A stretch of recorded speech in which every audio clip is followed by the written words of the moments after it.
उजनी तसेच वीर धरणातून भीमा नदी पात्रात मोठ्या प्रमाणात पाण्याचा विसर्ग सुरू असल्याने भीमा नदीच्या पाणी पातळीत सातत्याने वाढ होत आहे।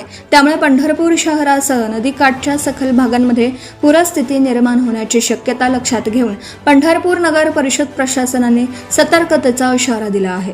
या पार्श्वभूमीवर पंढरपूर नगर परिषदेच्या नगराध्यक्षा डॉक्टर प्रणिताताई भगीरथ भालके यांनी व्यासनारायण झोपडपट्टी परिसराला प्रत्यक्ष भेट देऊन परिस्थितीचा आढावा घेतला। त्यांनी स्थानिक नागरिकांशी संवाद साधत प्रशासनाच्या सूचनांचं काटेकोरपणे पालन करण्याचं आवाहन केलं। यावेळी नगराध्यक्षांनी नागरिकांना आवश्यक कागदपत्रे, रोख रक्कम, औषधे, कपडे व इतर जीवनावश्यक साहित्य सुरक्षित ठिकाणी ठेवण्याच्या सूचना दिल्या। नदीची पाणी पातळी आणखी वाढल्यास प्रशासनाच्या सूचनेनुसार तातडीने सुरक्षित स्थळी स्थलांतर करण्यासाठी सज्ज राहण्याचंही त्यांनी सांगितलं। नगर परिषद, महसूल प्रशासन, पोलीस यंत्रणा तसेच आपत्ती व्यवस्थापन विभागाशी सातत्याने समन्वय ठेवून परिस्थितीवर बारकाईने लक्ष ठेवलं जात असल्याची माहिती त्यांनी दिली। नागरिकांच्या सुरक्षिततेला सर्वोच्च प्राधान्य असून आवश्यक ती सर्व उपाययोजना करण्यात येत असल्याचंही त्यांनी स्पष्ट केलं।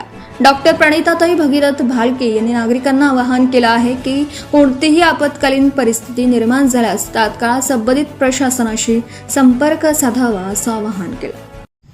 काळजी घ्या, सतर्क राहावा आणि आपल्याला रायगड आणि रामबागेची इथं शिफ्ट करायची तयारी म्हणजे झालेली आहे। तर कुठल्याही ह्याचा विलंब न करता तुम्ही सगळ्यांनी इथून तिकडं हे करावं आणि कधी अडचण आली तर संबंधित अधिकारी आहेत इथं, आमची नगरपालिकेची संपूर्ण टीम इथं तुमच्यासाठी उपलब्ध आहे। तर त्यांच्यासोबत संपर्क साधून तुम्ही स्वतःची आणि स्वतःबरोबर आपल्या सर्व कुटुंबाची आणि आपल्या जनावरांची देखील काळजी घ्यावी असं आवाहन करते आहे।